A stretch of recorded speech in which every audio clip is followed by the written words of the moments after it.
Hi, welcome to the Drop the Mask. I'm your host, Christy Miller Howard. Raw, honest conversations about self-discovery, personal growth, and of yourself. Many of us have lived through experiences that others don't always understand. They always say, don't judge the book by its cover. Some may judge, while others are left in awe when we finally drop the mask, uncover out our whys, and rise like a phoenix from the ashes. Here we celebrate the transformation. We shine a light on the strength it takes to be vulnerable and the power that comes from owning our truth. So, Alexandria Martin, thank you so much for joining me. Wow, there are certain topics that I'm very passionate about and things that, I'm 63. We didn't even think about back in my day when I was younger, in my 20s or whatever. Suicide, addiction, that's drugs and alcohol and porn or whatever, and trafficking, human trafficking. Would have never, ever. And I'm sure it was out there, but we didn't have the internet. We didn't have, you probably had that, we had the creepy guy that had, the raincoat or whatever, but it's not, it's an epidemic and it's $1 billion company. Corporation, it's $1 billion, that people make a lot of money.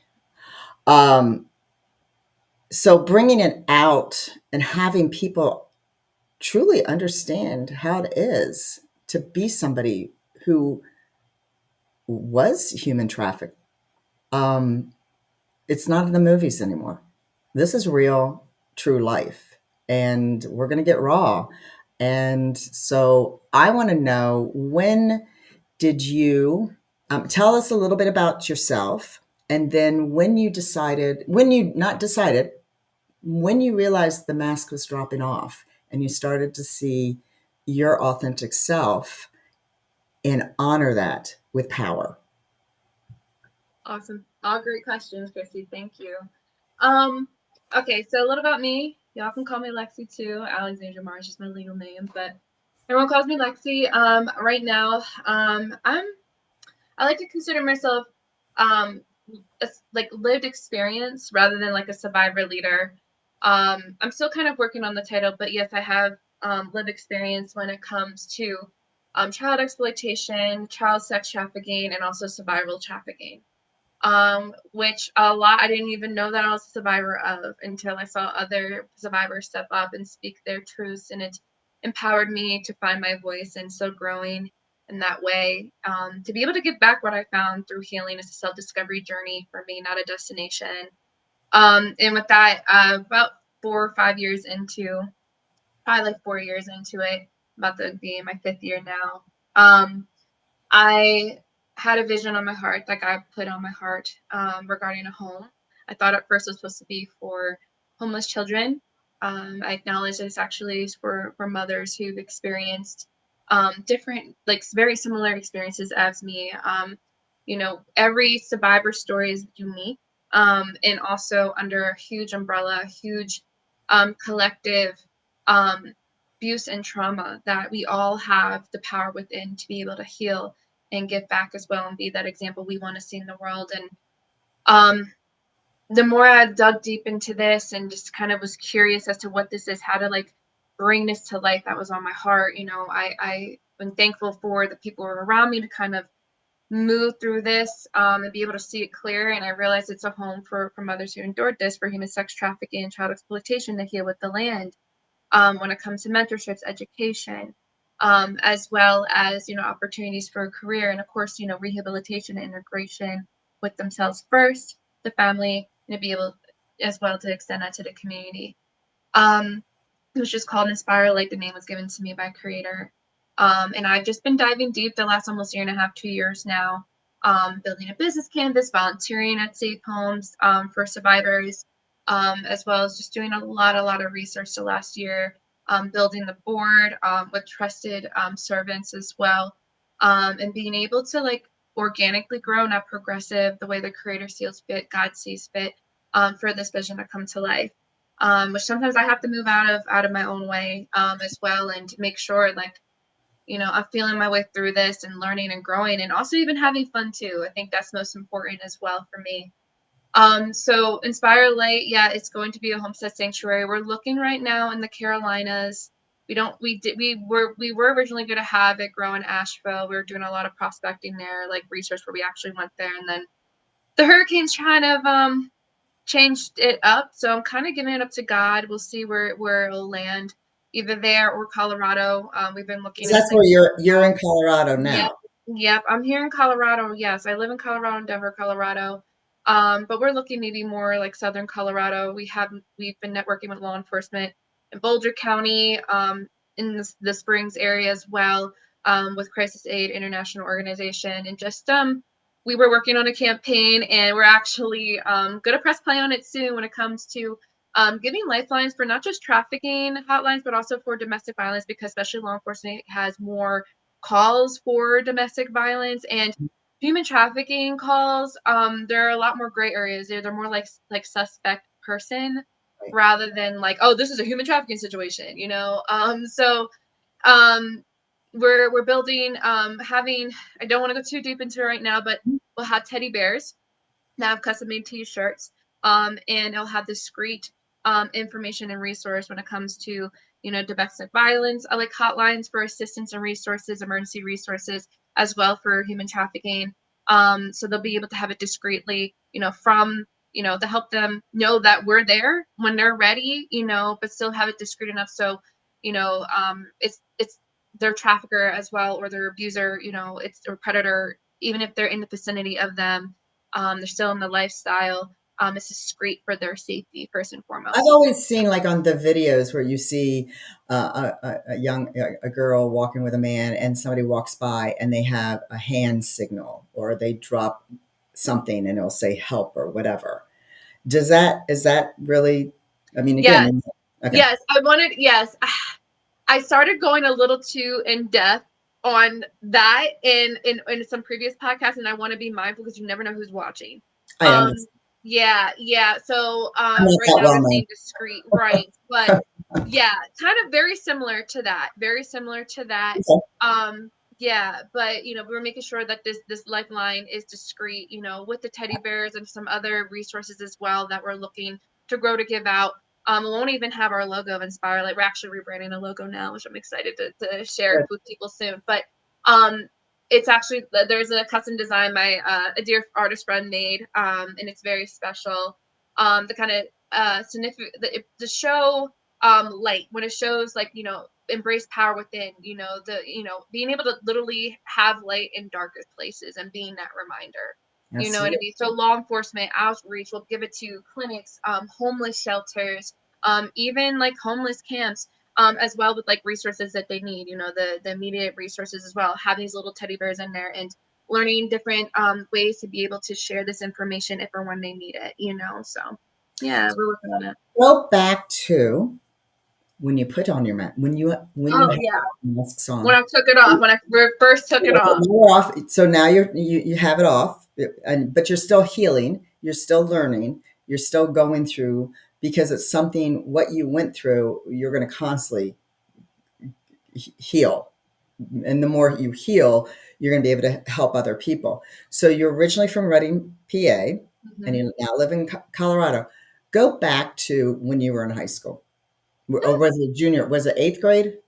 Yeah, yeah, it was ninth grade. That's where everything started. Well, the mask was, I already had a mask on. Okay. So Because of your family, you want me to start yeah, when the because mask of was your really family. thick?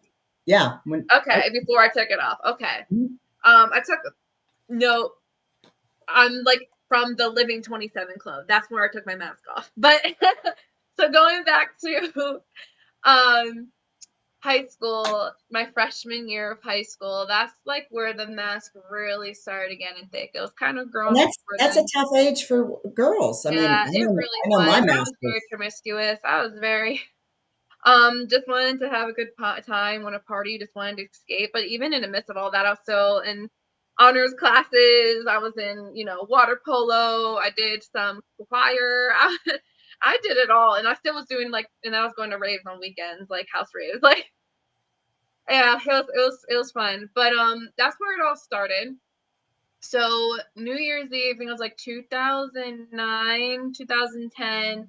I got a friend request on Facebook from a guy that graduated from my high school already. But we had mutual friends, so I accepted it, and he was inviting me to a house rave on the opposite side of the city in Reading. And um, since I didn't really Oh, know okay. him, but So I'm old, and there might be older people. Explain what a house rave is. So I'm used to just going to a big party at somebody's house. Is that okay, what it so is? it's kind of like that. It's like a big party, but it's more just like dubstep techno music, Okay. like flashing lights. It's more like that's like more the theme of the house party. You know what Okay. I Well, mean? so mine was Yeah, to more keep it classic rock simple. and roll. Mhm. Yeah, Okay. yeah. It was no rock and roll was playing. It was a lot more just like boom, boom, boom type of Gotcha. music. Okay. Yeah. So yeah, so he invited me to that.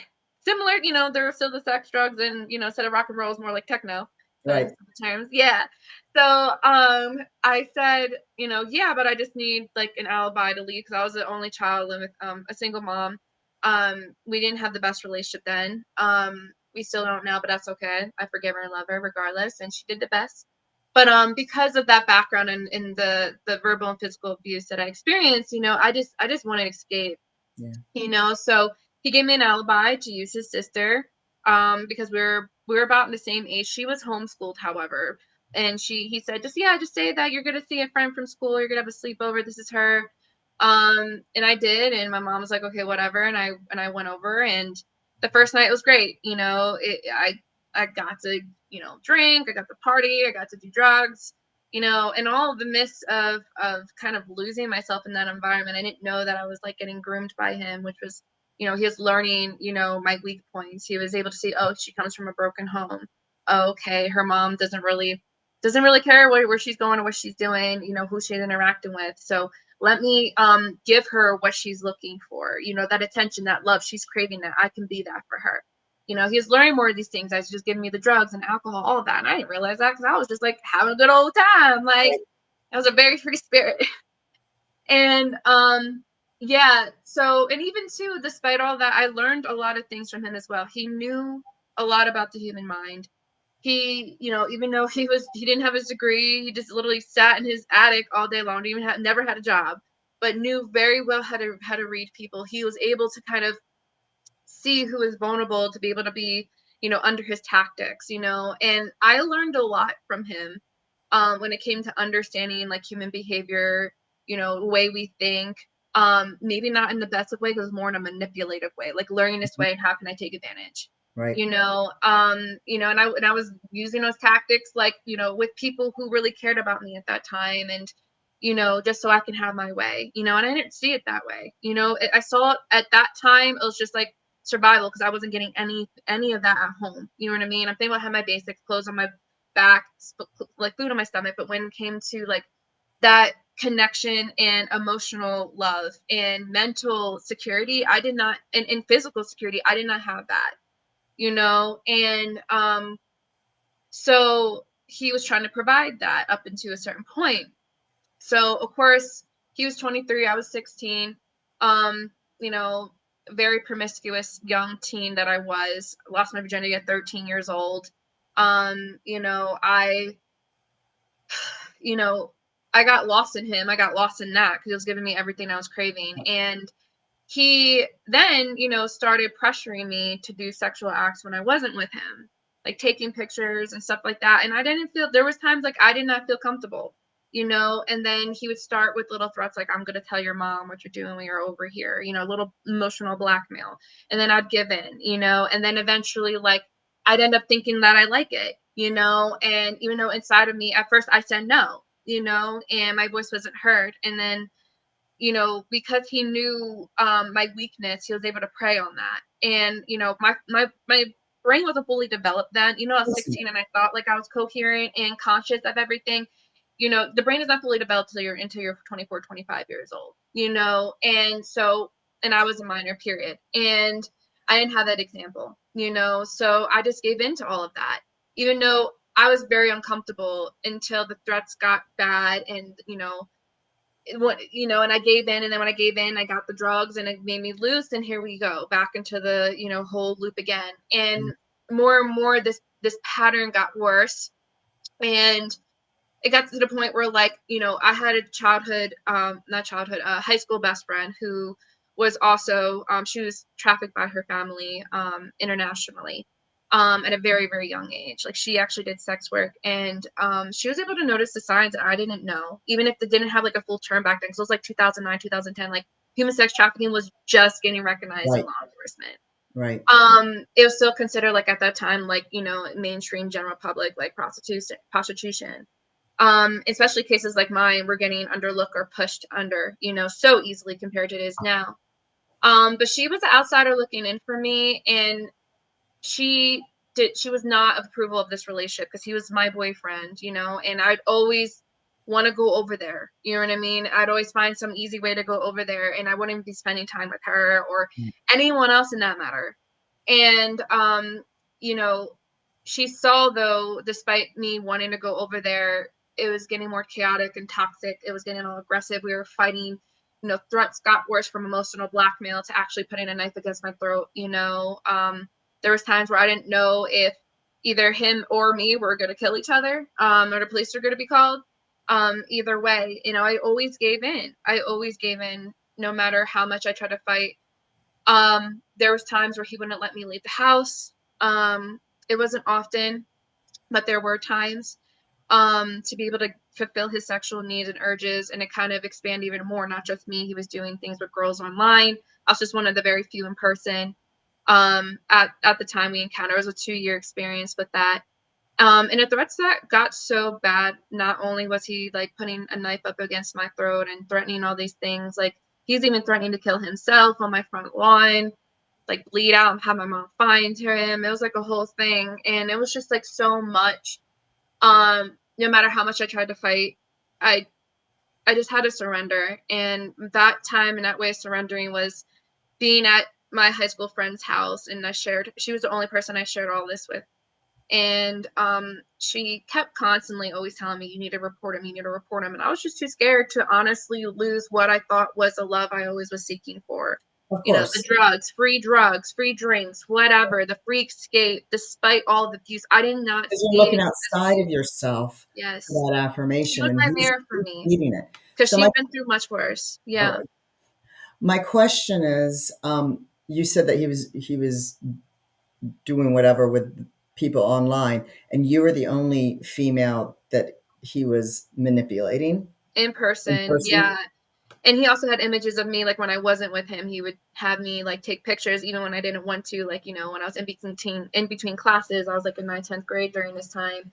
I was also in and out of mental institutions for trying to kill myself, so he preyed on that really easily too. And I was also a cutter. My first drug was honestly cutting, at 13, 14 years old, before I even touched any type of substance. So he preyed Taking on away that from that too. pain. Yeah.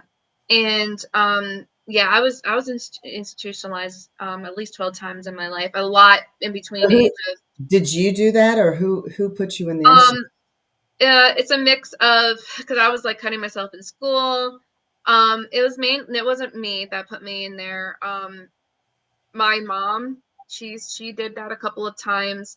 There was times where it just got so much, like me wanting to commit suicide, and she's like telling me it's all my fault, all this stuff. That's why I always had a sense of unworthiness, Hmm. and she was just like, you're just too crazy to handle, despite all the abuse that I was receiving from her. So Right. she would, I think it was called like 30302. It's like Hmm. a special type of call. It's different in every state, but that's like, where you kind of lose your rights even as a minor Right. to, yeah. And even in college too, I had some episodes the first couple of years. Yeah, and it was mainly like outside resources, even like general people I didn't know, were able to do those calls. So I'd always get, Well, that would was they my way put of you locked on? up. So when they would put you in, and I'm sort of diverting, but would they Yeah. put you on medication, Yep. not realizing that you had been doing all these drugs? Oh, they knew I was doing all those drugs. But then, so then they gave you more Oh medication. God, yes. Okay. Oh, I started like on Continue to Seroquel at like numb. 13, 14 years old, just to get knocked out. Everyone, didn't matter. where you were in the institution, like no matter what you're in it for, everyone got Seroquel, so they went to bed at a certain time. So Like they just young kept on teen. numbing what you were feeling over Oh dealing gosh, with yeah. what you're going through. We kept going. It kept going back over and over and over again, and I know I'm not the only one. And I'm happy now that there's certain institutions I was in that there was a lot of unethical things that they were doing in there, and I'm so thankful now that they're starting to get cracked down on them now, like because they're not good safe places. Especially there's a lot in Pennsylvania, and like, but that's a whole other thing. I can even go into That's like another boarding podcast. schools and stuff in like Carlisle, like We'll bring you back yeah. on that one. But anyway, so going back to my story with my abuser, so um, I knew his tactics because he's the type of person that like would just tell you everything of what he was doing all the time. Like he just didn't have a filter. Yeah. So I learned a lot what he was doing with people. Not I was just a practice, and then he would go on gaming sites and prey on young teens between the age of 12 and 17, 16, 17 years old, mainly 16. He'd basically drop you after that. And he like would say he had this special rare reproductive disease that like he was always angry all the time unless he got off. And he would Okay. like make young girls feel bad for him because of how always upset and angry he is. Like this disease is real. I've actually saw some like shows before, but um he didn't have it. And yeah, so he would use that to prey on girls to like kind of like have them be vulnerable to him, even if they didn't come from bad homes. It's just like easy access. So he'd go on Skype at the time and do videos and then like take screenshots or like record it without them knowing it. And tell them what to do and all of the things and then send it to his dad. And it got to the point where he was actually doing this in person with younger children as well. He got a roommate who was only into girls or kids under 10. Yeah. Yeah, and then he started actually producing CSAM, which is child sex abuse material, um, like in his house with children that his mother would watch. It got really bad. So the mom knew this was all going on. Yep. The whole The mom, family. the Or mom, that the one mom just was didn't care. She committed suicide in 2015, right after he got right there. Okay. after he got in jail. Yeah.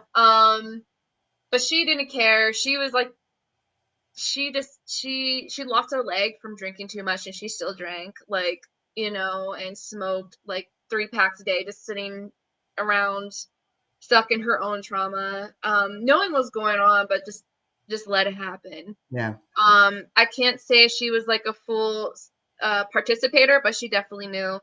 And then the sister who was my age, yes, she knew. She heard everything. She heard everything. Her room was underneath his, so she heard everything. But they tried to convince her that she's one of them, though she is a victim. She was like what I went through in 2 years. She was going through for 21 years between her brother and her dad, Yeah. and every time she tried to speak up for herself, she would get shot down, belittled, and then convinced that you're one of them, shut up, and then she'd be also used as a scapegoat, especially when law enforcement got involved.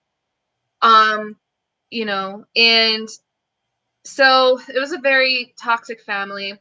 And so going back to my friend in high school was seeing all of this for me, and it got to the point where, his threats were so violent and so aggressive to this point she helped me find the like power in within me to like go at 16 to law enforcement and file a protection order. I actually had to go on a stand, with him in the room and basically speak about what I wrote. And it was really hard for me to do that, but I did. And then there was a protection order involved. But I broke it. I'm the one that broke it. He tried to push me away. And this is when he started getting really into not just doing stuff online, having the kids at his house, his roommate with the kids under 10. That's how he started getting involved with, having younger kids at the house and making this content. And then he was involved with a lot of other predators online who are in our military because he was a vet. He was a veteran. Mm. There was someone he knew that was stationed internationally in the military and also making CSAM on international children. So they were all like working together. There was at least 3 or 4 of them working together, all different hierarchies and how they were able to get this content to sell on the dark web My abuser in particular that I understand and what he got caught for was distributing it to his dad. But his dad had a very like legit medical illness that they law enforcement didn't dig too deep for several reasons because he was in a different state sending these pictures to him. He was Okay. definitely using it on the dark web, but also too because of how much it would cost law enforcement to keep him in jail is one of the reasons why he didn't stay long, and he also was a rat himself.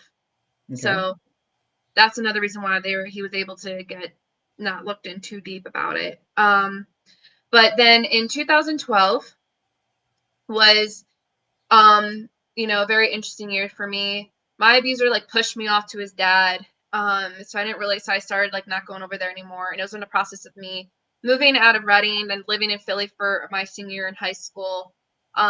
Which was really difficult. I moved out of my mom's house. Yeah, and it was a really hard year for me, my senior And year in then high school. moving into Philly. I Yeah, mean, and I that's moved into a tough Philly. Yeah. city. That's a Yeah. very tough city. Oh yeah. Yeah, I lived there for 12 years. I went to school there, and yeah, and this is what during that transition, leaving Philly and leaving Reading into Philly, I was pushed off to his dad. So everything was mainly virtual now and doing very similar tactics, but his dad wasn't as aggressive. So he had a lot of stronger tactics, and of course that the son learned from. And he was taking content of me on video and stuff like that, and I don't know for sure, but I with what he was doing, I know that he was taking pictures and videos and content of me and using it as his will, but he needed more. He needed more. He needed not just me, and to be able to Did you ever recruit other any um female? no. He was trying to he was trying to see if that was an option for me. But it wasn't just because of the people. I didn't have a very big, large friend group, and the friend group that I had didn't like him. No, gee, I Yeah, wonder why. yeah. So because he was more on, he was video, you're not seeing him personally. And again, I'm playing devil's advocate.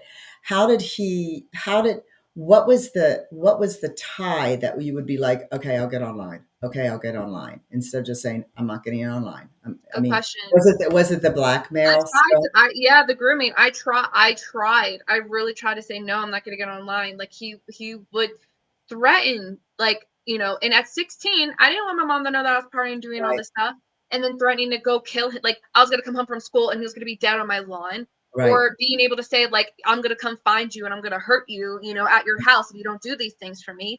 Like that. Like these are the types of threats I was getting, and it started very small and it started gradually in getting worse and worse and worse. So that's why it was very toxic. It was like back and forth. There was time he tried to, especially after the protection order, he really didn't really want to mess with me anymore because I had law enforcement on him. But Right.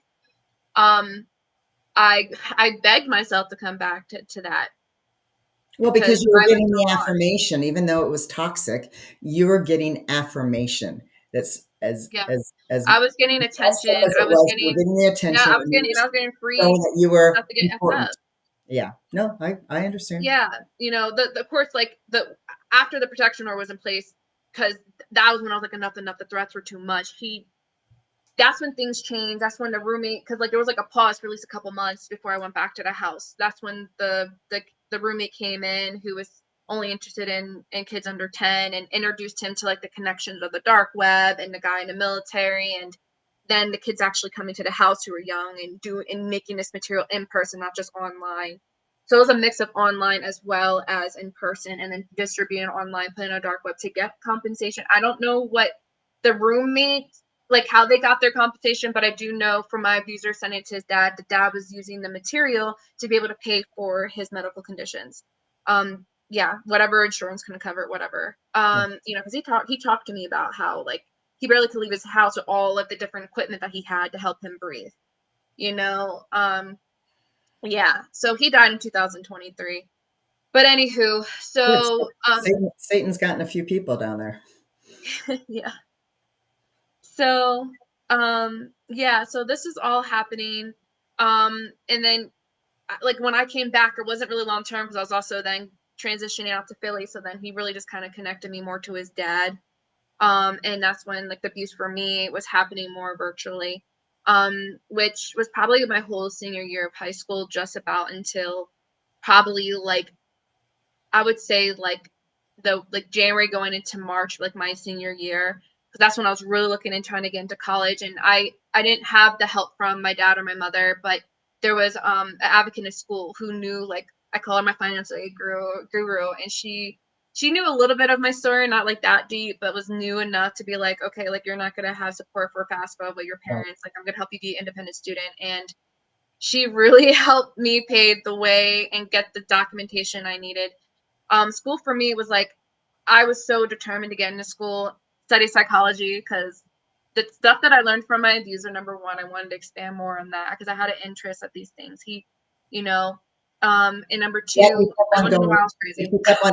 You wanted to study, but you kept on going back to that because that was more of like an. It's Was things that it I knew and the another stuff that I addiction? saw at my house. You know what I mean? Like my mom would strangle me. My mom would, my mom would did a lot of things, and I, like I You said, I didn't know felt anything forgiveness for her. different. You But didn't. this, it was my understanding of this is love. Like love is with Right. conditions, and if you Right. don't love, like you're gonna get it, Yeah.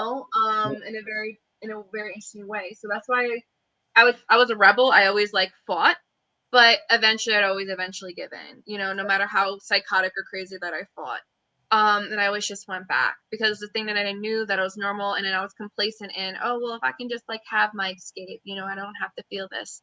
Right. That's why like cutting for me was my first drug, because it made me feel so numb from Hmm. feeling everything so intensely inside of me and around me. But I didn't know what I was playing with, energetically and spiritually in that way at that time, and what I was allowing in. I was young. I didn't Well, we're understand it. not brought up. We're not I brought up didn't, that way. We don't know. We're not brought up of yeah, and understanding. I didn't have that example. I didn't have that example at home to teach me, most importantly.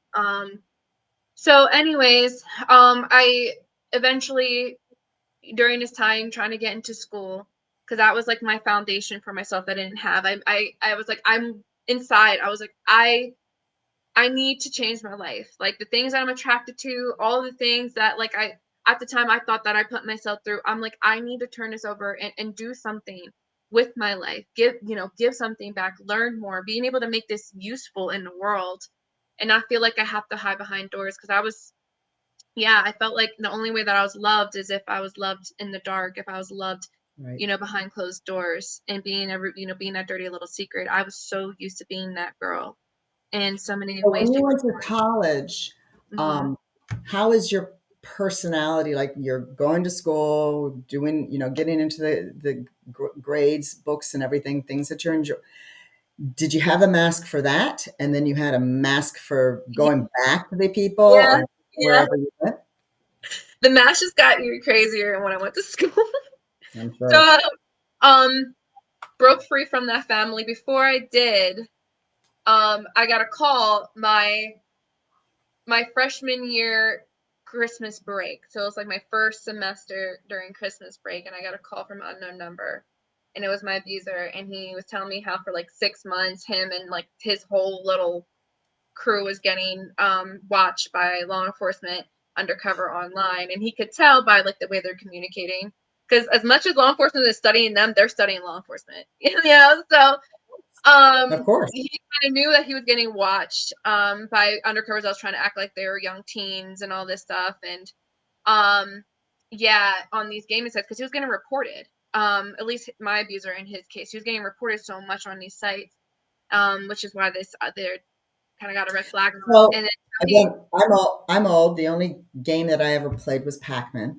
Um, ah, Explain to me how gaming sites work, and I'm probably the only person in the world that have no I have clue. not been on them myself. I'm not a huge gamer, but from like there's chat sites and there's like gaming sites where you can like talk in chats, like especially like the role playing gaming sites. There's even like like first shooters. There's a lot of very different themes of gaming sites, but there's like a chat a lot of the time that you can connect with people, Okay, in like the general public rooms, but also like you know, like just direct mail, direct message, and that's how he would okay, like lure them to get off the site to go on Skype or like gotcha. a video like Zoom is Zoom now, and be able to get the content.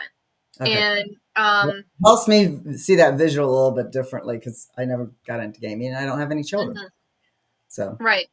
Yeah. So he told me how I was getting watched on these sites for 6 months, and he knew that it was gonna happen eventually. And um then after being sick watched for 6 months, um law enforcement barged into his house and then took all of like with the warrant and took all of the electronics in the house. So he had no electronics in the house at this time when he was talking to me. And what I knew and what I thought it was just him and his roommate getting investigated at this time, what I didn't know until the next day because he was leaving, well, he got arrested the next day because they found the content. Um, there was 9 other people in my hometown, including women who were predators. Like there was a whole child porn sweep that day. wow. CSAM. It was called child porn when I was in 2012. And he yeah, and 4 children were also rescued, within these 9 predators that were all investigated during this time and put into jail. And he told me, he's like, by this time tomorrow I'll be in jail. And he's like, I don't care how long it takes, when I get out, I will find you. And that was when I was 19. And being out of like the hold of that whole family for at least about a year at this time. And so that shaked me to my core. It really scared me at that time. And then fast forward, about 6 months later or so, law enforcement wanted to talk to me. I didn't have a home. I was couch surfing. I was, when I wasn't in school, I was couch surfing, and they talked to me at this friend's house who I was staying at. Wasn't in the best area. I just was trying to live. I was just trying to survive, even Yeah. though I was still going to school. And I told, like, so they couldn't find pictures of me. And I did ask him on that call before he got arrested, like, where are my pictures? And he said they're on a special hard drive that are out of the house and they'll not be able to find. And he still didn't. They found pictures of me, but not pictures that they can use in court. The only reason why they wanted to talk to me was because I wrote that protection order. And he was talking about me apparently when they first got incarcerated. So law enforcement set up a meeting to meet with me where I was staying, and I thought, like, I was actually really excited because I was just like, okay, like, I'm gonna tell them what he last told me, and maybe they can help me. Like, I really was just like, I'm hoping they can guide me for some help. Right. And when I told law enforcement his last words, they're like, oh, you'll be fine. Here's our card. Don't worry about it. He's gonna get 60 years with for and no parole. Like, you're gonna be good. Like, he didn't get convicted yet at this point. Like, they're still like doing further investigation. And the only reason why I went to federal prison is because one of the people in his ring were part of the military, um overseas, making this content with him and everyone associated internationally. That is the only reason why he's in federal prison right now. And so they dropped a lot of the ball. I found out later, through my healing, not just with me, but there was at least 20 victims that did not get identified, did not get investigated, but only 2 got their justice, and I'm thankful that they did. Do you Two girls think that overseas. do you think that the law enforcement, they didn't know what they didn't know of how to deal with Yes. this? Yes, because there was Uh, no training. There was no training in 2012 like oh, they do now. oh, Yeah. and there's really not a lot of training for a lot of these, sexual abuse and all that stuff. And I'm sure that when these the law enforcement, it's like I don't know what to do. So let's just, and again, Yeah. I'm huge, I huge. I think so too. I really think so too. They're like, on their side and their perspective, it's just like, we don't have anything really other than a protection order from her, any other Right, evidence that we can use. And I don't think they knew either, like, what resources could we give her. They're like, oh yeah, if you need us, call us. right, Go seek therapy, you'll be okay. I didn't know how to seek therapy while I was just trying to live and have a roof right, over my head, a right. safe roof over my head, and food in my stomach at the time while I was pursuing my college degree. And but on my side, I didn't receive it that way at 19 years old. I Of received course it, not. yeah. I received it as if I was left in the dark. I was, you know, who I thought could help me, my own government, couldn't be there for me. And I thought, I was just like, this is all your fault. You did this to yourself. And I pushed that down in my heart for over 10 years. And I was like, this is something I can't talk about, do again. And that's where the mask got really, really, really. Yeah, because then when you're still that victim. I mean, I it's didn't know I was a victim though. Because I thought I did this to myself and I need to be quiet about it because I never spoke up about it. Like no one believed me anyways. Like my own government did, so why would anybody else? right. You No, I know? completely understand that. Um, So I yeah. went into after that, um I went to the BDSM scene not too long Now after that explain 'cause, to some people might not understand what BDSM is. um uh was that bondage, sadism, masochism, and submissive. I don't know if I have it in that like Bondage, order. dominant. Yeah, BD, yeah. Yeah. Bondage, dominant, S sadism, or slave or submissive, masochist. Yeah. Yeah. Or So sadist. there's people Yeah. out there that this is how they like to enjoy what they like to enjoy. But it was free, yeah, yeah. And my abuser was actually like the first person to kind of show me this life a little bit. He tried to like train me as his submissive at 16 years old, that I was what you call in that lifestyle a brat. I was like kind of a switch. I was kind of both, but I didn't realize it. And but I just like further went into that lifestyle. I went on like, websites that were for BDSM and connected with people.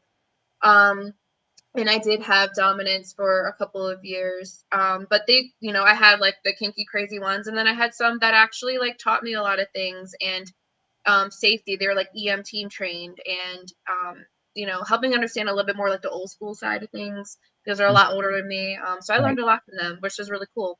Even part of the military, which is kind of ironic. I met a lot of people in the dark side in the military, but anyways, it was a fun time in my life up until an extent, especially because there was one dominant that I had who um Were your dominants females or males? all males. There was one though that was into children and would try to get mothers.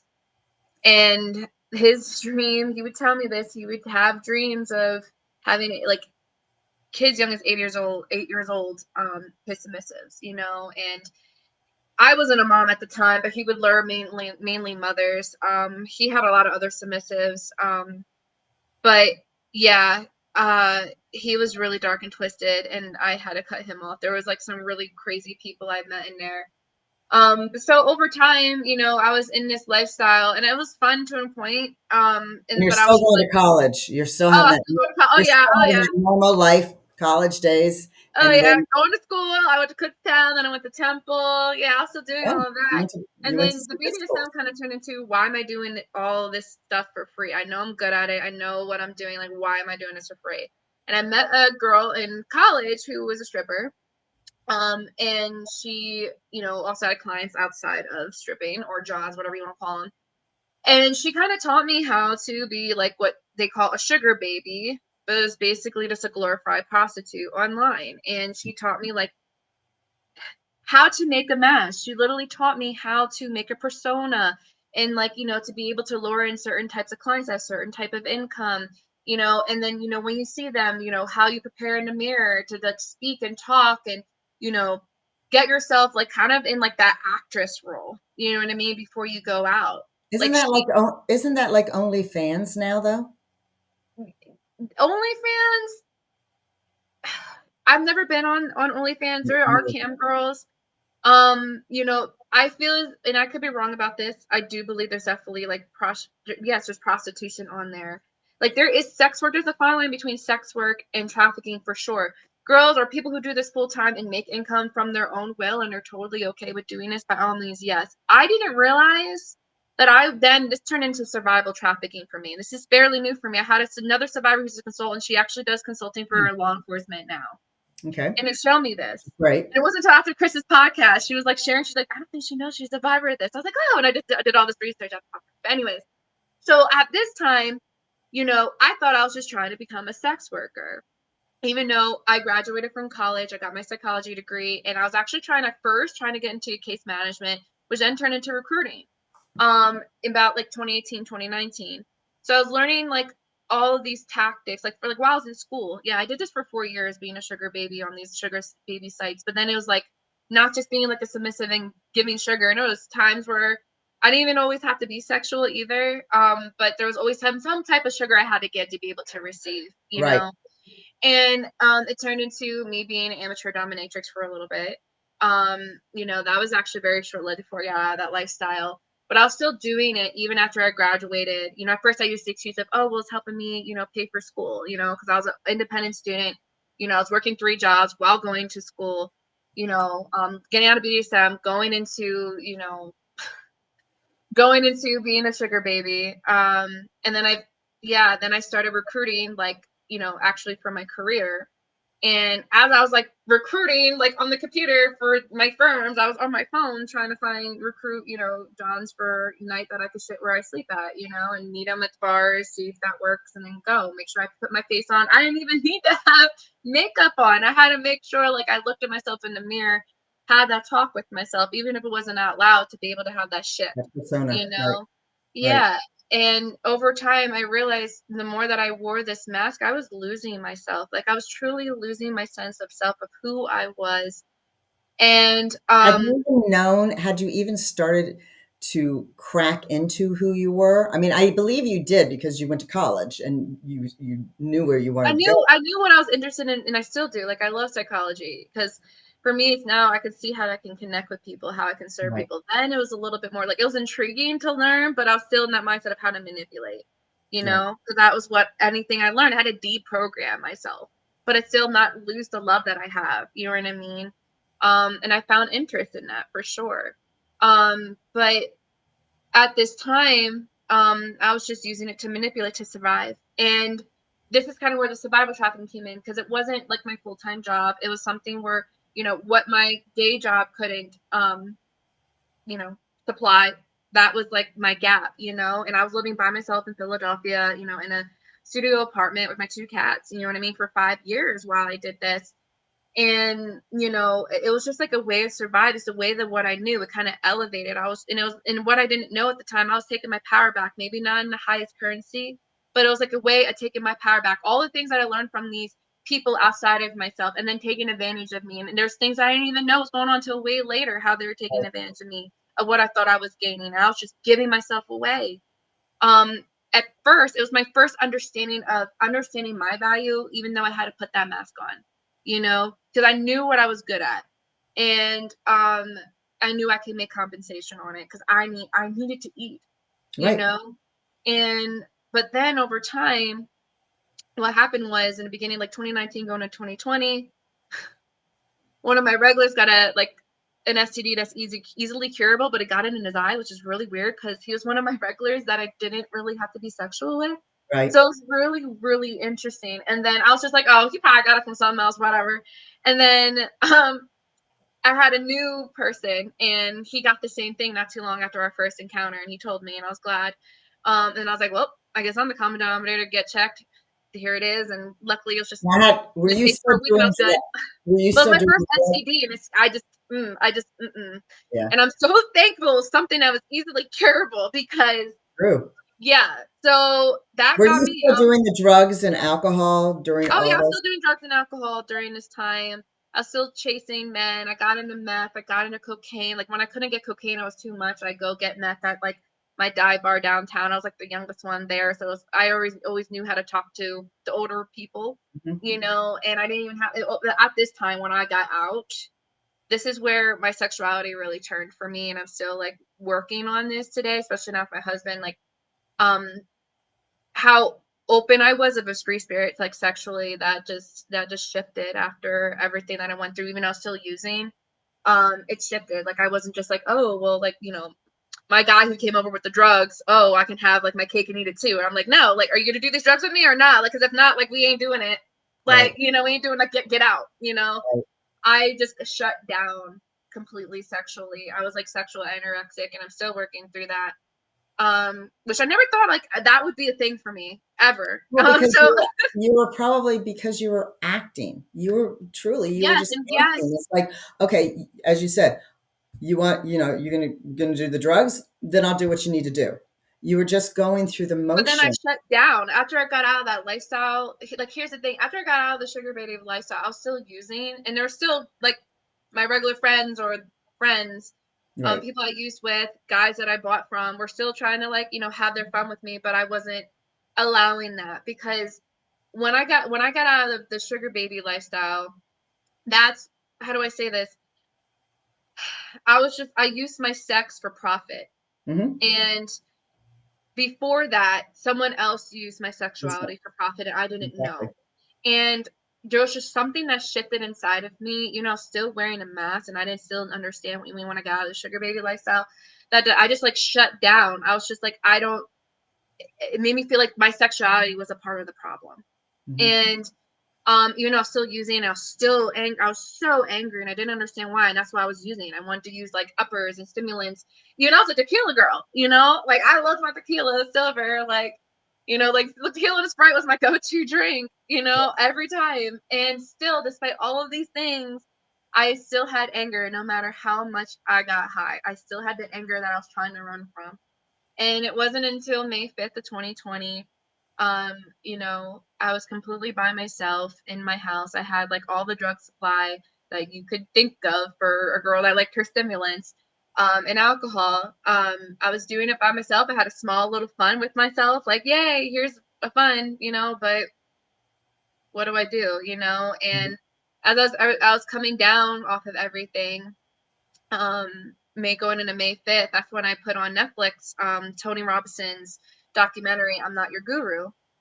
And I watched it, and there was a segment on there where I think like the fourth or fifth day, like there's like all these people that went on his retreat, the fourth or fifth day, and he just started asking like who wants to commit suicide, like who is suicidal right now. And several people shot their hands up, but there was one that put her hand up really quick. And he went to her and talked to her, and she was sharing about her story. She was an international woman, and her community where she's from, they're born and raised to believe that in order to have a relationship with higher power or have faith, they have to do sexual acts, especially at a young age. And she was taught this from her society, from her community, as everything she knew, everything she saw, that was her example. And as she got older, she felt as if she had to hold her mother and her brother, through, everything that they're taught. And, she was taught this, there was a little voice inside that said, no, that this is not the way. Right. This is not the way. And she tried and tried and tried, and she always got pushed down each and every time, and she wanted to check out. She was just like, I can't do this anymore. As she got older, and someone suggested for her, like her last door on the block was Tony Robinson. So she went there, and of course her story was way more compelling with how she shared it. And it brought Tony Robinson, this big old guy, to tears, and he was so inspired by her story, because she was just like, if you can like recover from something like that and even hold like your mother and brother through that all, I'm like, you can be able to emphasize on a whole nother level if you first get yourself the help first. So he helped her get the therapy that she needed, and then when she was able to get more stronger, in her faith, in her healing, he then connected her to people that he works with to be able to be a similar coach as he is. So that's what she's doing Right. now. And it That's was so, there was something in me, like I just started crying when I heard this, and I look, and like there's something that broke in me when I heard her story. And I looked at my degrees on my wall, and I'm like, what the hell are you doing, Lex? Like, what are you doing with your life? And that was my second time going into AA. I tried, I think like 6 7 months prior, like in person before 2020 happened. But I ran out after step two. Yes, but this time was my most second people. time around. Most people don't like getting to step four. I That mean, part, I know. I couldn't even get there yet, but I couldn't even get there. Because like I was just chewing on step two, and now I understand why now. But then I was like, especially in like the 12 and 12, I had like dialect all these questions, like trying to debate the book, like oh my that's your god, psychology. That's your psychology yeah, major. it really is. Like So I it know really that. is. So, Yeah. but during this time, my second time around, at first I just went into the Zoom rooms, and then one of the very first Zoom rooms after I watched this documentary, I think it was like a group in like the UK where they did meditation, and it was my first time ever like practicing meditation, being still with myself despite all of this anger, detoxing all the stuff I was coming off of the night before. Ended with a group of people, even though I didn't see them, it was just like little squares, but still, it gave me a sense of comfort going, okay, there's other people here too, Hmm. and in the silence, it was hard for me to be still. And, every Sure. time I wanted to move or get out, I would just look at my screen going, okay, well, there's other people here with me. And I'm just going to try, even though like I was restless my very, Right. very first time. And it was my first time donating too. I actually donated like $7. And I was very like, stingy with my money then, but something told me to try to just give something away. And after that, I then just started going on like 24/7 AA recovery groups. It was like I had it like when I was sleeping, eating, everything. Like when I wasn't at work, I had that on. And it really helped me a lot. Like even if I wasn't talking or sharing, it just really helped me a lot.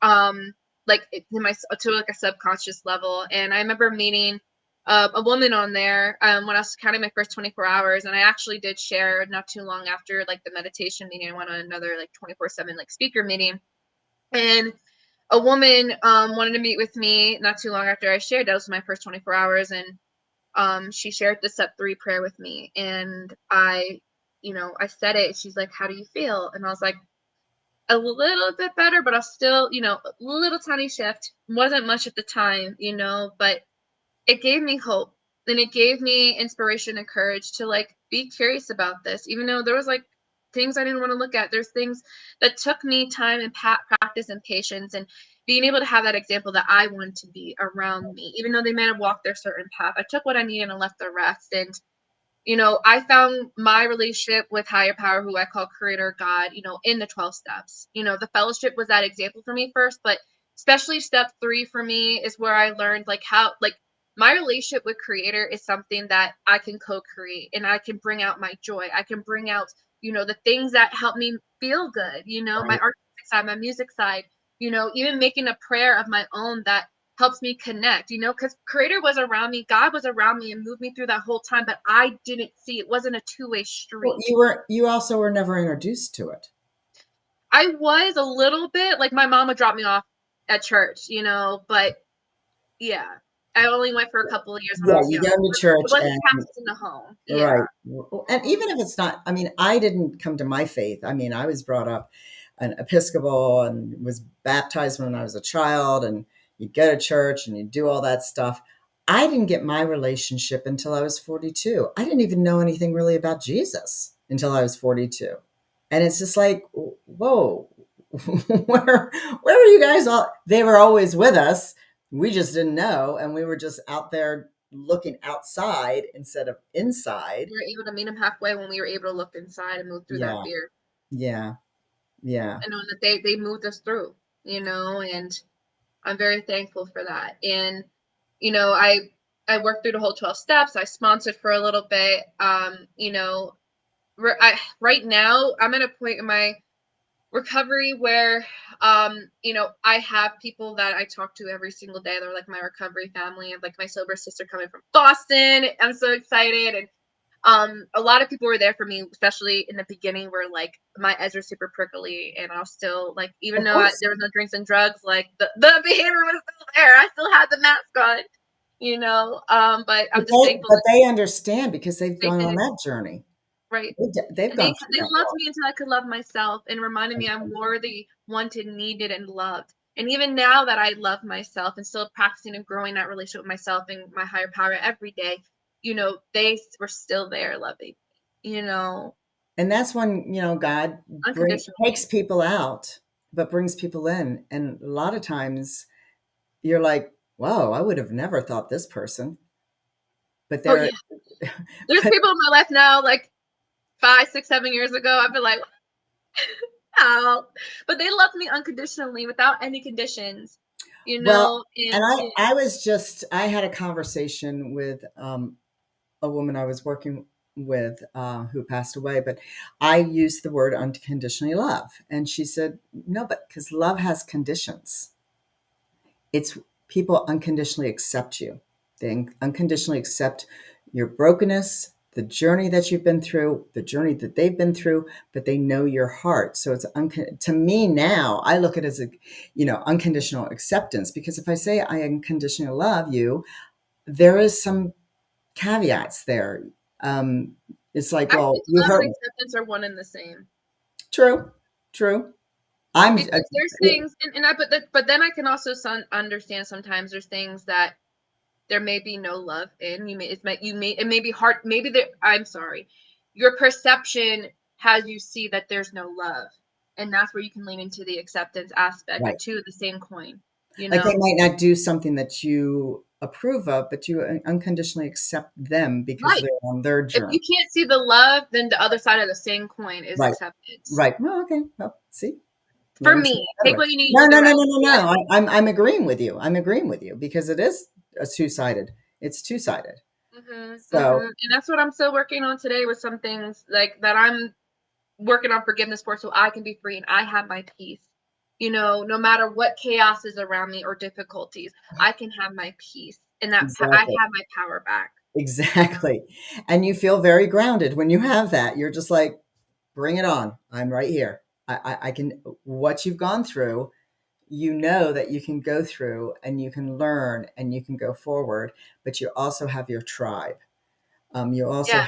have, Who I thought I didn't have before. Like I had tattooed on my arm, like she used to hear of her own story. Like I thought, like especially my mom, she always like put into me, no one's gonna be there for you. You gotta do everything yourself. Like, if you want it done right, do it yourself type of deal. And I always thought like it was just me, myself, and I, no matter what. That's why for so long it took a long time to break that mask of like, ulterior motives of getting mine. And now I flipped it today because of the 12 steps and people being an example of what you have found, from the inside out, give it back in service, but making sure that your cup is full, and I absolutely, find that self-full, and that's not selfish. and And it's sometimes selfless. you need to be self-full to be able to be of service. I don't like to say selfless Okay. because you can't give Self-full. something I that like you that. don't have, Right. But I like So, the self-full. So I have a tattoo I recently got, and I'm going to go back to your sunflower that you mentioned to Chris. ah, My logo on my business is a sunflower with a blue monarch. Sunflowers, oh, freedom, and then blue monarch is, a butterfly of transformation. So I have a blue monarch on my calf, and then it says standing in my truth, and then mm, on my foot it says walking in faith. I love it. And with the butterfly, people always say, well, why are you so attracted to butterflies? I said, because the butterfly starts in a cocoon and it's all gross and icky and blah, blah, blah. And we are wanting to look outside constantly to get out of this gunk. But when we are fighting for ourselves, as the butterfly does, because if you open up the butterfly, why it's not ready to come out, it dies. We end up in a way in our different journeys die. So then we get through all that gunk and that darkness and everything, and we become the butterfly to be able to show the beauty that who we are. And so when you ended up, because I know we're cutting down the thing, and I'm going to bring you back on anyway. Um, uh, so you went from Philly and you manifested. We'll have you I share that, did manifest Colorado. Oh and man. then how you ended Oh up in Colorado. oh, I love this question. Oh man. So that was really interesting. So I was my in the beginning of my 12-step journey, recovery self-discovery journey was in Philly. I had about maybe like a year and a half going into 2 years into Philly. And I didn't realize that I was mad. I mean, I took some classes on it with some spiritual teachers that I knew when it comes to like writing it down, like actually not typing it, but actually writing it down to bring it to life and what that looked like. And so um how I got to Colorado, I so that all started when I became a part of a recovery group called Wellbriety, where they use 12 steps and a native medicine wheel, and they're very inclusive. So it helped me a lot when it came to saying addict, alcoholic, one the same. I say I'm a woman creator when I step in those rooms, and I'm respected, which I love. So I started becoming service. I did, in this community, I did some 12 sponsorship in this community. And somehow, like, I was like hosting meetings virtually online, like circles. I was hosting circles online. And I met the founder who was like somehow on the meeting. His name is Don Coy. It's like, it was so weird. So he founded this in like 1993, like White Bison, a nonprofit that then will Broadies on. It's like a whole that's a whole story for another day. But he had like 48 years of AA, and he's a Lakota native. And he happened to be on one of our facilitator meetings, and I was just like so honored and taken back that he was on here. And during that same year, it was 2021. So it was, yeah, I was a year and a half into recovery.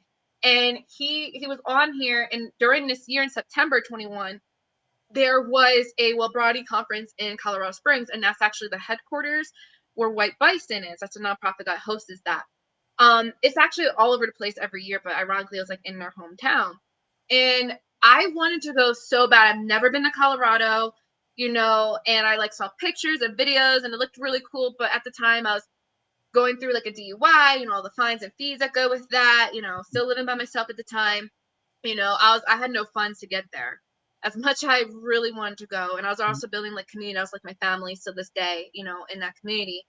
And he popped on, and I was like so taken back, and I was just like, it is an honor to meet you, Don. Like, this is second best in going to the conference. Like, thank you so much. This is great. Like, other than just seeing the videos. And then he's like, why can't you go? And I was just like, my finances, like at the time, like I can't make it work. And he goes, well, what happens if we paid for your full ride to come here? And I told him where I was from, and I was just like, really? He's like, yeah, I only asked one thing of you. And I was like, what? He goes, to be of service. Can you be of service here for the 4-day conference in Colorado Springs? And I was like, if you want me to I literally said, I was like, if you want me to scrub the bathrooms with a toothbrush, I will. Like, I will do whatever you guys tell me to do. So they paid for my plane ticket. It was like at a resort, so I stayed at a place there for 4 days, and met people like who I was building community with, like in person, online. Like, That's great. they were online. We started our connection, and I met them in person, and it was just so amazing. And it was my first time in Colorado, seeing the mountains. It was just like it was just so a different environment out here. And I felt like the masks were off here. And I was of service just for 4 days in September 2021. It was actually the week of 9/11. They had a whole ceremony for 9/11, a smudging ceremony. It was so beautiful. I met Don in person. I met so many people in person. I was even of service hosting a circle, like a native Cool. talking circle with passing the feather. I was able to host that. Like, that was so cool to do in person, and just hearing like the collective stories of all different cultures, red, yellow, black, and white, coming together was just so beautiful and so healing. And I also helped as well. Like, there was like a replenishing room. I like, helped like, taking care of that, and just connected with people. It was just such a beautiful experience. And when I was my last day, I was getting ready to go back on the airport to Philadelphia. And the gentleman, I'm not sure, I can't remember what his tribe is, but he was native, and he was bringing me to the airport. Another friend I met, from online. So he like knew me and stuff like that. And I was just like trying to put all my stuff in his truck, and I was just like ready to get going. I'm like, let's go, a little hustle East Coast person out in the Southwest. And he was just like, you don't see it? I'm like sitting in the passenger seat, like ready to go. He goes, you don't see it? I'm like, see what? He goes, look on the dashboard. And I was like, what? And I look over, and I'm like, my eyes like got big. And there, what, on a yellow fabric, there was a golden eagle feather with Kishwa is like a medicine from his tribe sitting next to it. And he gave it to me in an honorable way, because you never put an eagle feather just flat on the ground. Right. So you always make sure you have something covering it. And he was gifting it to me, and he was sharing me the story. And it wasn't just me. He actually had a lot of different feathers from this eagle that he encountered. He was a truck driver. He was driving one day and saw all these eagle feathers like on the ground, and he saw the eagle not too far by, and like talked to the eagle and asked him like asked him it was okay if he could take this. And the eagle told him to give away these feathers to people that you see will be like of service to the world in some way, shape, or form. That's um cool. and there was a sister of mine that received one. There was a couple other people as well. And I remember saying to him when I received it, because I was like, this is like an internal like prayer that I was like talking to Creator about being gifted eagle feathers. So it was so interesting that happened. And I remember saying to him, this is the first day of my life. And I remember Beautiful. Will Variety, White Bison, they gifted me tobacco in a little medicine bag, and I remember getting dropped off at the Springs airport and looking at the mountains and putting my tobacco down and just giving my thanks and offerings, and it was just so beautiful. And I came back to Philly. Like I remember when it landed in Philly, I started crying. I did not want to get out. I did not want to get out of that plane. Big Like I difference. love Colorado. Sorry. I just love Right. it so much. The energy is just so different for me. Like I felt like automatically, even though I was 2 years in, into my recovery, I still like the energy was like very dense for me after experiencing that for 4 days. It was like life changing for me. So that's when the manifestation started happening because I was able to feel and experience, and I'm like, I would love to live there. I didn't know how it was going to happen because I was like, at the time, I was still single and going through my discovery journey, but I knew it was going to happen. I didn't know how, I didn't know when, I just knew after experiencing that. So I just kept doing my research. I was still, I was a recruiter. I left my first firm. I went into another firm who's very, very big. They have like 60 sites all over the state. They had a site out in Denver. So I thought that at that time, I was like, oh, okay. I'm like, I could just transfer, and I talked to my boss about it. He was VP of recruiting operations of the whole organization. And, he was interested in helping me get out here over time. I was like within my first year, so I had to gain more some tenure. And during all of that, I was like getting that internally in the works. Then I manifested my husband. So how that worked was while I was manifesting Colorado, December 10th, 2021, a couple months after this whole life changing experience at this conference, um, I was like, even before December 10th, I was getting called. Like, I just felt something inside to like write about what your significant other would like be, like not look like for me, like the attributes, the behaviors, the characteristics, what Right. the relationship would look like. You know what I mean? With creator in the middle. And Yep. I just like pushed it aside, pushed it aside, pushed it aside. I wasn't ready to date yet. I was still struggling very much, with intimacy with myself. And then I remember December 10th, I was putting something in the microwave, and I was putting something in the microwave. It was just like bells going off like crazy in my head. Like, that's the best way I can explain it to you. They're like, you got it right. And I was just like, okay. And like, I I got hear what I you was now. supposed to do. And I kid you not, I just took my journal because I journaled a lot during this time. I wrote Dear Creator letters a lot, but this wasn't a Dear Creator letter. It was pen, paper, and I didn't have to think about it. It was just like a free write, going for like 2 pages long, and then after something I felt to like read it out loud. So I read it out loud to myself, and I remember at first it was a little uncomfortable. I still have it to this day, and it Good. was more like I said, like the shared values between me and this person, behaviors, how we were there for each other, even through like good times, hard times, what it looked like with our higher powers in the middle of a relationship. And 6 months after I wrote that, I shared it with a couple of people that I trusted as well. I kept going back reading to it. So I was like manifesting two things. I didn't realize. I just gave it to God. I was just like, okay, I did what I need to do. The bell stopped ringing, cool, continuing on my journey. And then out of nowhere, my gay bae at the time, he suggested for me to like, you should get out, try to start dating. And I'm like, because he knew my story, he knew like where I come from and stuff. Right. And he was also in Because recovery too. you'd never really dated, right? I did. People tried to date me in my recovery.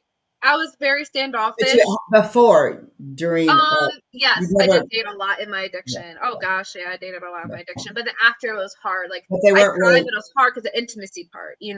okay.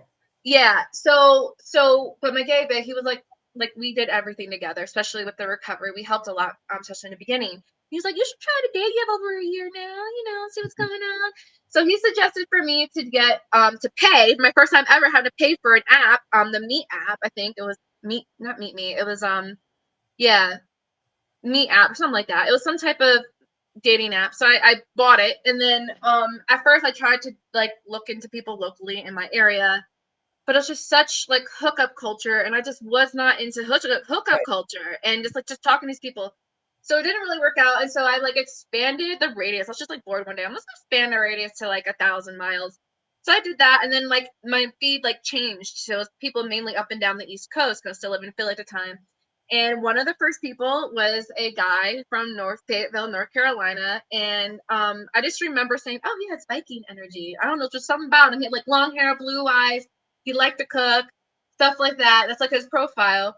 And which, yeah, it was just very interesting. So I'm the one that went into his inbox and I was just like, you're a whole course meal with the entree being steak, meat, and mashed potatoes. And his response was, I kid you not, I just made this for my mom tonight, me and my mom. And I was Oh, like, what? I love that. And so we hopped on a video call, and you know, he in short terms, he was testing me out to like share kind of he shared his weaknesses right away with me, thinking like I was gonna run away. And instead I was just like curious to know why. And then when he shared with me certain things, you know, um it helped me see a lot of his heart. It helped me see a lot of his values. You know what he, you know, despite his brokenness, I was able to see the values and his love, and just a lot of things that I didn't realize were in this writing. And we talked every single day for about 6 months on video. Every single day I'd come home, like we'd be texting while I was at work, I'd get off of work, he would, you know, we'd do video. He was struggling trying to find a job at the time because of COVID and everything. And you know, my lease was up in 2022, March of 2022, and we started to talk in I think it was like May, June of 2021. So he was there through the Colorado, like the Colorado experience and everything. Our relationship motivated him to, you know, pursue a job. He started working again. You know, we were making goals and plans when it came to like moving in together. Before that, I went to visit him. Of course, I drove down to North Carolina for the first time, and then our first time meeting, we went to the Carolina beaches, Carolina Beach and Curie Beach. That was very special moments for us.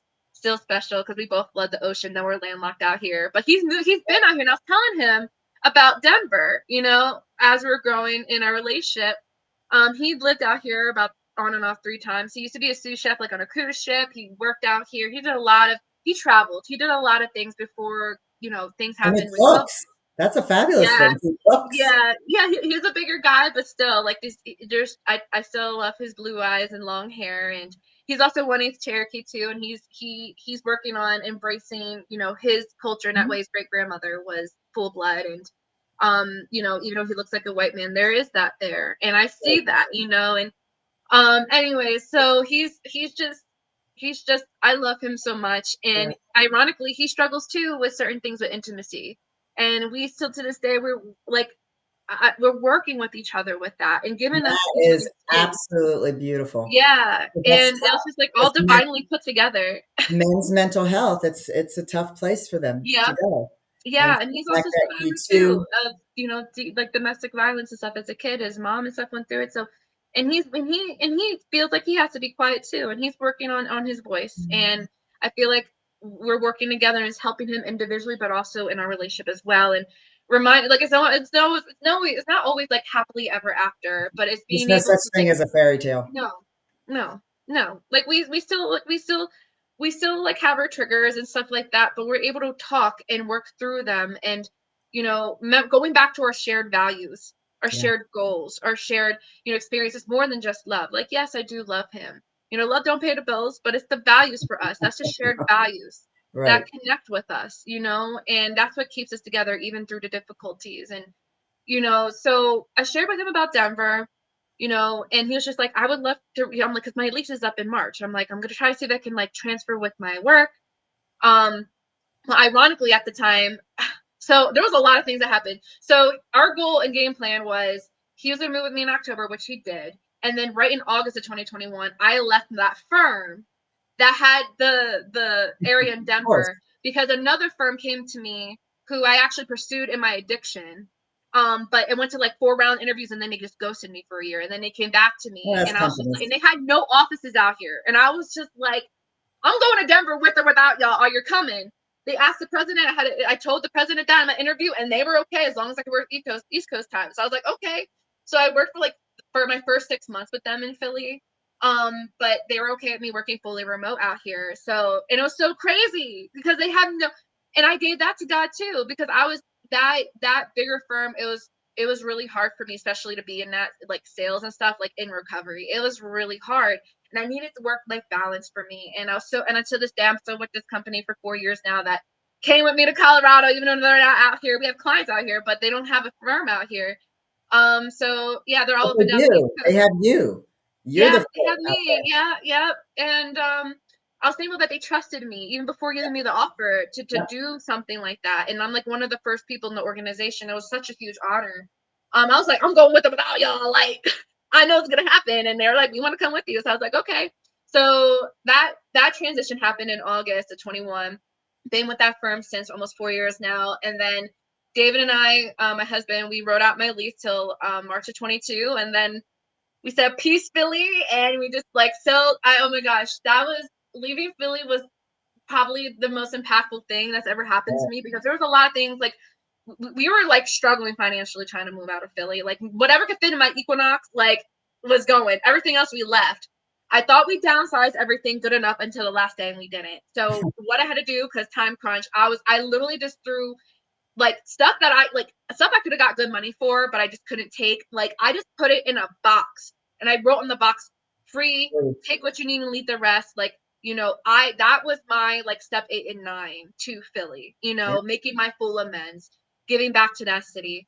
And I just left it on the street curb, and I was like, deuces. And then so we went down to from Philly to North Carolina, saw his mom for a little bit, and I'm so thankful because he's like a geographic guy, so he like planned it out for us. It was a 3-day trip, well, 4 days if you count going to North Carolina. It was like 8 hours. But it was a 3-day trip from North Carolina after we left Philly to Colorado, and we took the Trails of Tears. And it was very interesting taking that whole experience. It was like my first time like really seeing the country, like different areas, different climates, different people, different ways of life beyond like my neighborhood and where I grew up. Right. And Creator was in it, like God Creator was literally in the middle between us. You know what I mean? That whole drive for those 3 days, guided the whole way. And I remember even talking to God and Creator. I was walking, I was like, look, your beauty, like the beauty that you've made in this country. Like, I'm so thankful I can be able to experience this with my husband and with you. Like, it was so impactful. So we drove through the Trail of Tears, went through all of Oklahoma, up the Panhandle, and went through southern Colorado all the way up to Denver. And we've been here since March of 2022. So yeah, that's how we invested each other in Colorado. So my parents retired in Telluride, and my father always would say that Colorado with the mountains, it's God's country. It's God's. I mean, it just the beauty of Colorado. And I've lived all over the United States, to the beach and everything like that, but the mountains and everything are. Now I've never been to Montana, but I love Montana too. Got to go visit. yeah, Yeah. I'd like to. But they're just it's God's country. It God created it. So, but God I think created it's different out here everything. in the fourth circle, the four quarters. It really is, and I Mhm. had to experience it to really understand. I feel more lighter out here. I think maybe it's like the higher altitude. I don't Oh, know, but I'm okay. closer to the sun. I'm Yep. closer to the sun, which is helps me in so many different ways. I feel more active out here. The community is a lot more inclusive out here for me. And you have Um, no mask on. You and are the mask is off. The mask is gone. The mask is gone. Like I am fully embracing the sunlight of the spirit today. And we're looking now to get out of Denver. We're looking at southern Colorado to still live out here. The school, like what you would pay for, for education, like the charter schools or the private schools. Like, oh, there's a lot of public schools out here that you yeah, pay for back east. And we have our 2-year-old son now that was born in December 2022, and he's 2 now. So now like our values have expanded, and Colorado's still in I my have, heart. I have a feeling you've become the mom that you never had. Yeah, I still see that. I was scared to be a mom, to be honest. Oh, When I found out I was pregnant, I was devastated. I cried. I had to go to the river and pray. Like I was thinking about getting an abortion. I was scared because I was scared I was gonna be that mom, yep. and God had other plans for me. And you were absolutely right. Like my son is my greatest teacher on so many different levels, and he's just literally been the apple of my eye. Just like, yes, I do it for me first and foremost, so I can be able to be there for him, and being able to see and listen to him too, because he is my teacher and I'm learning with him. We're learning with each other, you Right. know That is so cool. I so appreciate this conversation. You're coming back, but the talk for a inspired, minute. the inspired light that how you're going forward with that. You have so many experiences, but you know, when you were talking about the dark times, but then when started getting light, I could feel your heart. It's like you speak from your heart because you know the beauty inside you, even though you've had some darkness. But when we go into the darkness, the light always there because God's always there for us. We just don't always see it. And I am very honored that you came on. I have, you know, we talked before. I got people I'm connecting you with because I'm blessed that I'm friends with people that I really hate the paying forward, but they're paying it forward from what they've gone through.